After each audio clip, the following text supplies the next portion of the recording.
Pourtant, en début de mois, des experts internationaux réunis à l'initiative de l'Organisation mondiale de la santé ont tranché. Les champs électromagnétiques de radiofréquence rejoignent la catégorie B2. En d'autres termes, du portable au Wi-Fi en passant par le micro-ondes, tous sont susceptibles d'être cancérogènes pour l'homme. On a découvert chez les utilisateurs de téléphones portables vis-à-vis les personnes qui n'utilisent pas un risque un peu élevé mais significatif, statistiquement significatif, d'un développement de cancer dans le cerveau. Alors c'est à côté où le téléphone se trouve pendant l'utilisation. Un constat inquiétant, mais après 10 ans d'études, le lien entre cancer et ondes électromagnétiques reste difficile à établir. Pourtant, les conséquences sur la santé paraissent indéniables. Alors ces effets sont de plusieurs ordres. On a effet sur la molécule d'ADN. On a pu voir que l'exposition au portable pouvait provoquer des cassures dans l'ADN de nos cellules.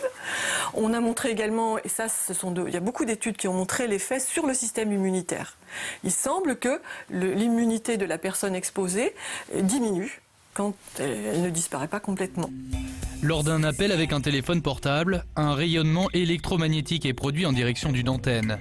Cette dernière va répercuter l'onde vers une station de base qui la transmettra vers une autre antenne pour enfin aboutir vers le téléphone du correspondant. Et c'est justement ce rayonnement électromagnétique qui pourrait représenter un risque.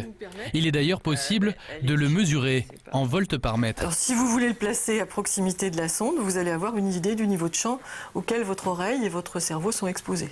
Donc là j'appelle. Voilà, l'appel est lancé et là, alors là on est à 4. On monte jusqu'à 30. Puis ça redescend. Là, vous devez être en communication, on est à 3. Le niveau de champ diminue quand vous êtes en communication. Et il est élevé le moment où le portable cherche l'antenne. Les normes permettent même aux fabricants de portables de monter jusqu'à 41 volts par mètre. Les associations de leur côté souhaiteraient un niveau de champ au maximum à 0,6. D'autant que le téléphone portable est loin d'être le seul générateur de radiofréquences dans le quotidien. La première, ça va être celle-là. C'est-à-dire que ça, c'est un téléphone sans fil qui fonctionne sur la base de radiofréquences. Quand vous vous éloignez de la base, vous pouvez continuer à téléphoner parce qu'il y a effectivement des ondes qui passent. Première source d'exposition. La deuxième source, c'est évidemment la box Internet. D'autant que ce Wi-Fi, il n'est hélas pas la seule source Wi-Fi à laquelle on est exposé, puisqu'on reçoit aussi le Wi-Fi des voisins. Bon, la troisième source, ça va être, puisqu'on est dans les micro-ondes, radiofréquences micro-ondes, ça va être le four à micro-ondes.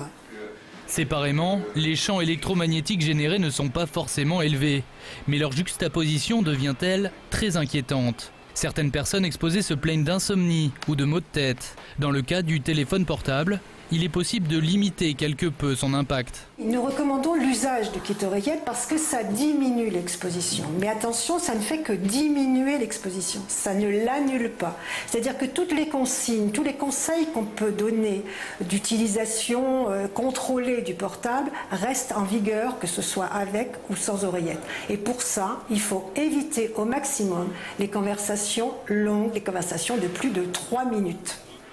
Le problème le plus préoccupant reste l'utilisation précoce du téléphone portable. Selon des chercheurs brésiliens, le cerveau des enfants absorberait jusqu'à 60% de plus qu'un adulte les champs électromagnétiques.